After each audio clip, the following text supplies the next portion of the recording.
अस्सलाम स्टूडेंट्स, मैं हूं आपकी इंस्ट्रक्टर निकित नवाज और आज हम पढ़ने जा रहे हैं टेस्ट योरसेल्फ, जिसके अंदर है टोटल 5 क्वेश्चंस और इन 5 क्वेश्चंस के आंसर चलें जानते हैं।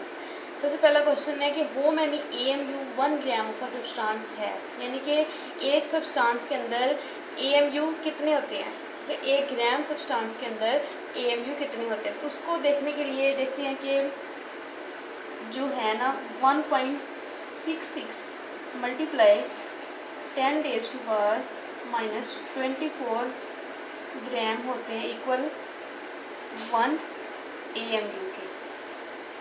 ओके, तो 1 ग्राम अगर निकालना है यहाँ से तो क्या 1 ग्राम यहीं पे रहेगा इज इक्वल टू 1 ओवर ये मल्टीप्लाई इधर हो रहा है ग्राम के साथ, तो दूसरी साइड पे आके डिवाइड हो जाएगा 1.66 मल्टीप्लाई 10 रेज़ टू पावर -24। ठीक है,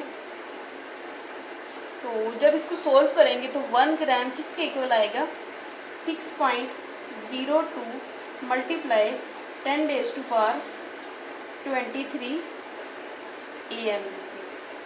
ओके, यानी कि क्या 1 ग्राम ऑफ सब्सटेंस के अंदर 6.02 multiply 10 raise to power 23 AMU present होते हैं। ठीक है, नेक्स्ट देखते हैं question number 2। Now the question is atomic mass unit ऐसा यूनिट ऑफ एटॉमिक मास के क्या कि एटॉमिक मास जो है ऐसा यूनिट है एटॉमिक मास का, तो इसका आंसर है no.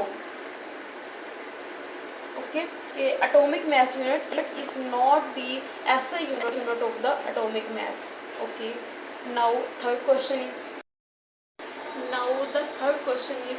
What is the relationship between atomic number and mass number, यानी कि एटॉमिक नंबर और मास नंबर का आपस में क्या रिलेशन है वो देखते हैं। सबसे पहले कि एटॉमिक नंबर की इसको लिखते हैं हम लोग Z से। ठीक है, Z एटॉमिक नंबर यानी किसके इक्वल होता है नंबर ऑफ प्रोटॉन्स के।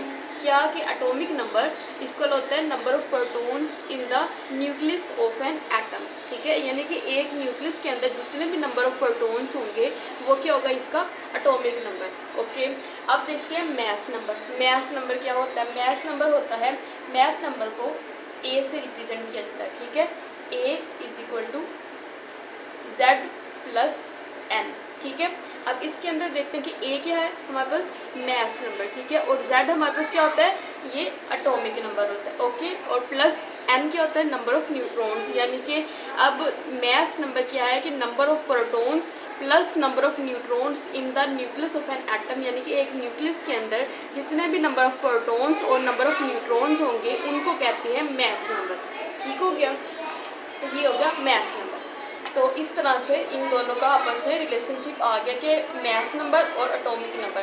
मास नंबर ज़्यादा होता है बनिस्बत एटॉमिक नंबर के, और एटॉमिक नंबर प्लस यानी कि number of protons plus neutrons किसके इक्वल आते हैं मास नंबर के आते हैं। Now the fourth question is define relative atomic mass कि रिलेटिव एटॉमिक मास उसकी डेफिनेशन क्या है। तो इसकी डेफिनेशन कुछ यूँ है कि it is the average mass of an atom of that element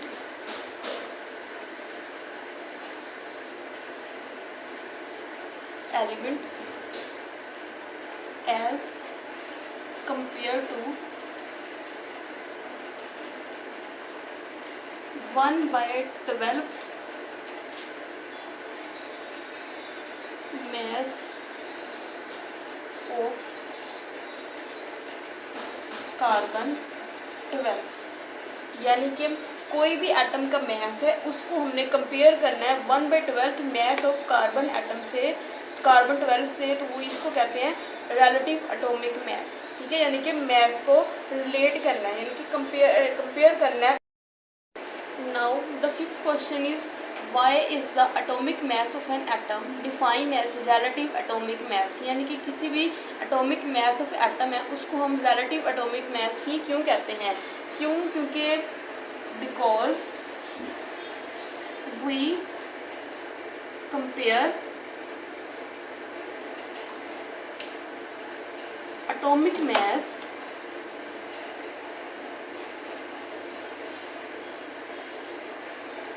of elements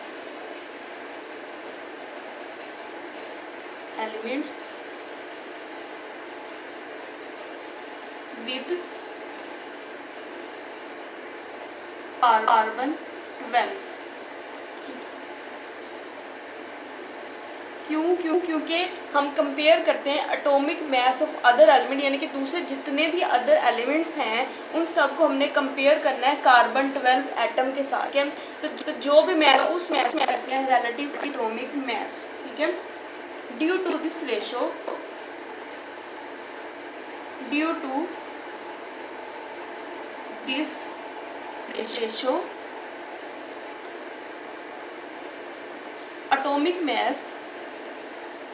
atomic mass is called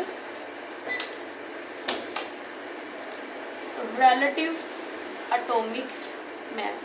ठीक है, कि एटॉमिक मास में किसी भी एलिमेंट का, ठीक है, किसी भी दूसरे एटम ऑफ दैट एलिमेंट का जब इसको कंपेयर किया जाता है कार्बन 12 के साथ, जब कंपेयर कर तो इस रेशो की वजह से atomic mass relative atomic mass कह देते हैं। ठीक है, तो इसी तरह क्वेश्चन नंबर 5 हुआ ख़त्म। नेक्स्ट वीडियो में हम बात करेंगे केमिकल फार्मूला की, केमिकल फार्मूला को कैसे लिखा जाता है। ठीक है, उसके कुछ की पॉइंट्स, उसके स्टेप्स डिस्कस किए जाएंगे। ठीक है, तो वीडियो अच्छी लगे ये तो इसे लाइक शेयर सब्सक्राइब जरूर कीजिएगा। थैंक यू, अल्लाह हाफ़िज़।